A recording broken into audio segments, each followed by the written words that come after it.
Hello dear kids, today I am going to explain you how to draw a frequency table for the given data.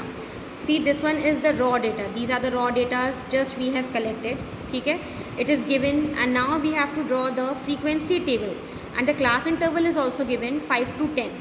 मतलब हम जब class interval लिखेंगे हमको information क्या दी हुई है, एज है 40 स्टूडेंट्स की एज है, किसी क्लास के 40 स्टूडेंट्स की एज दी हुई है और हमको इनको क्या करना है, फ्रीक्वेंसी टेबल में लाना है. जैसे अभी क्या है 13 दिया है, कहीं 10 दिया, कहीं 9, कहीं 8, तो हम समझ नहीं पा रहे हैं. अब हम जब फ्रीक्वेंसी टेबल्स की ड्रॉ करेंगे तो हमको समझ में आ जाएगा कि 13 ईयर्स के कितने बच्चे हैं, या मतलब 5 से 10 साल के कितने बच्चे हैं, 10 से 15 ईयर्स से कितने बच्चे हैं, 15 से 20 ईयर्स से कितने बच्चे हैं.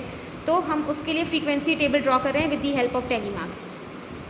सबसे पहले हमको यहाँ पर अगर इंटरवल मेंशन है तो हमको वही इंटरवल लेना है. ठीक है, अगर इंटरवल मेंशन नहीं है तो आप अपने तरीके से ले सकते हैं. इस क्वेश्चन में इंटरवल मेंशन है, so I am taking the same interval 5 to 10, 10 to 15 and 15 to 20. ठीक है, ये 3 इंटरवल लिया हमने और इसी में हम अब क्या करेंगे, अरेंज करेंगे नंबर्स को. तो सबसे पहले हमारी वैल्यू क्या दी हुई है, 13 किसके बीच में आएगी, 10 और 15 के बीच में. तो मैंने यहाँ पर एक मार्क कर दिया. उसके बाद नेक्स्ट क्या है, 10 है. आप ऐसे भी चल सकते हैं, हॉरिजॉन्टल भी, आप वर्टिकल भी चल सकते हैं.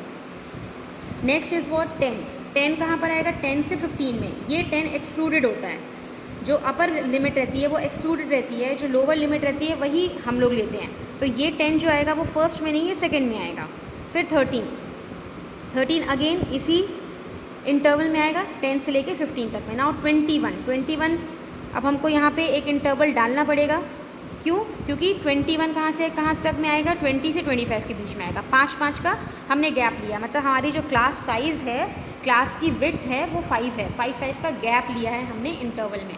सो 21 पे पहुँचे थे हम. 21 कहाँ आएगा, 20 से 25 में. 10 कहाँ पर आएगा, जहाँ पहले आया था 10 से 15 में. 17 कहाँ आएगा, 15 से 20. नाउ 6 किस में आएगा, 5 से 10 में. 9 किस में आएगा, 5 से 10 में. 17 किस में आएगा, 15 से 20 में. फिर 5, तो 5 कहाँ आएगा, क्योंकि 5 यहाँ पर इंक्लूडेड है, लोअर लिमिट है तो ये इंक्लूडेड है, तो 5 अपने ही कॉलम में आएगा. उसके बाद हमारा नेक्स्ट एज क्या है, 7 है. 7 किस में आएगा, फिर से 5 से 10 में ही आएगा. 16 आएगा 15 से 20 के बीच में.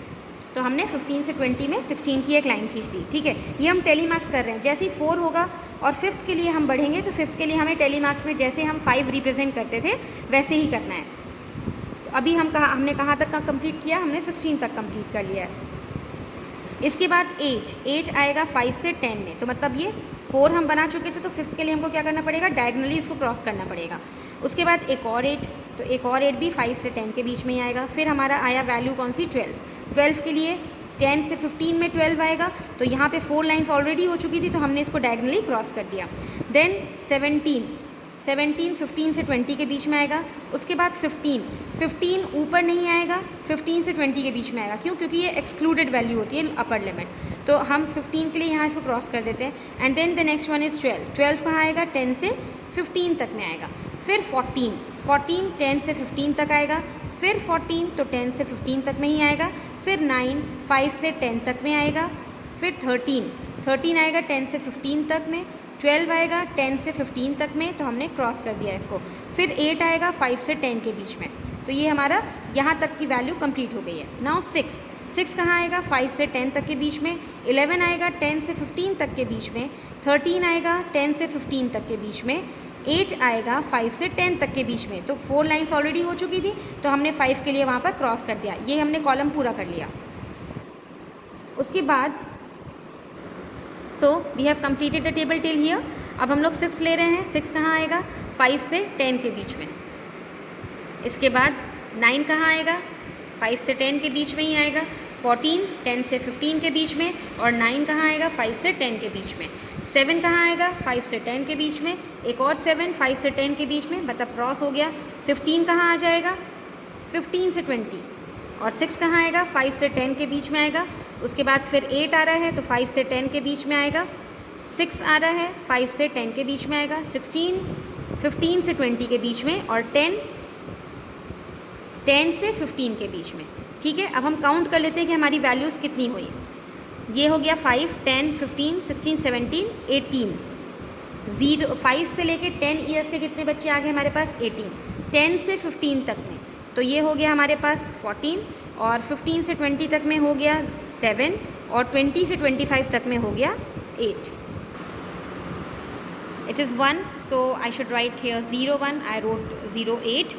सो अब इसको हम जब टोटल करेंगे तो ये जब आप इसको टोटल करोगे तो इसका सम कितना आएगा? इसको 40 आना चाहिए, ठीक है। और आप इसको ट्राई करके देख सकते हो कि इसका सम 40 आ रहा है कि नहीं। अभी तो इसका सम 40 आएगा, मतलब हमने पूरा जो डेटा हमारे पास था हमने उसको कवर भी कर लिया है, ले भी लिया है, और हमने टेबल सही सही बनाई है। तो हमारा पूरा वैल्यूज़, ये जो टोटल होता है, ये टोटल अगर आपका 40 आ रहा है मतलब आपने सही किया है। अगर ये टोटल 40 नहीं आ रहा है तो आपने गलत किया है। क्लास इंटरवल क्वेश्चन में दिया हुआ है, अधिकतर क्वेश्चन में दिया ही होगा, तो आप उसी हिसाब से क्लास इंटरवल इसमें लोगे।